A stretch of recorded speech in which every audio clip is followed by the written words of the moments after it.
Provide ಮಾಡ್ತೀವಿ. Yearly ಇರುತ್ತೆ, monthly ಇರುತ್ತೆ. ಅಥವಾ ಇದರಲ್ಲಿ ಯಾವ್ದಾದ್ರು ನಿಮಗೆ ಕರು ಇಷ್ಟ ಅಂದರೆ ನೀವು ಅಡಾಪ್ಟ್ ಕೂಡ ಮಾಡ್ಕೋಬೋದು. ಮತ್ತು ಕೌ ಫುಡ್ನ ಸ್ಪಾನ್ಸರ್ ಮಾಡ್ಬೋದು ಅಥವಾ ಗೋದಾನ ಮಾಡ್ಬೋದು.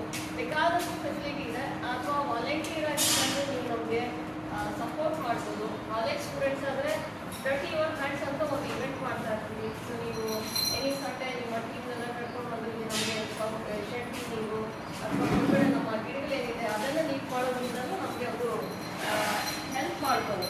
ಸೊ ನಿಮ್ಗೆ ಯಾವ ರೀತಿ ಆಗುತ್ತೆ, ಎಕನಾಮಿಕಲಿ ಇರ್ಬೋದು ಅಥವಾ ಫೈನಾನ್ಷಿಯಲ್ ಸಪೋರ್ಟು. ಮತ್ತು ಮುಖ್ಯವಾಗಿ ATGನಲ್ಲಿ ಎಲ್ಲ ಆಗಿರೋದ್ರಿಂದ ನಿಮಗೆ CSR ಫಂಡ್ಸ್ ಸ್ಪಾನ್ಸರ್ ಮಾಡಿಸೋಕ್ಕಾದ್ರೆ that will be one of the plus point.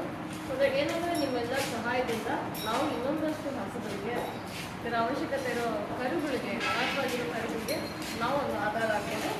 ಒಂದ್ಸಿಗೆ ನಿಮ್ಮನ್ನೆಲ್ಲ ರಿಕ್ವೆಸ್ಟ್ ಮಾಡೋದೇನು ಅಂದರೆ ದಯವಿಟ್ಟು ಈ ದೇಸಿ ಹಸುಗಳ ರಕ್ಷಣೆ, ಅನಾಥ ತಾಯಿಲ್ಲದೆ ಇರೋ ಕರುಗಳನ್ನ ರಕ್ಷಣೆ ಮಾಡೋದ್ರಲ್ಲಿ ದಯವಿಟ್ಟು ಒಂದು ಕೈ ಜೋಡಿಸಿ.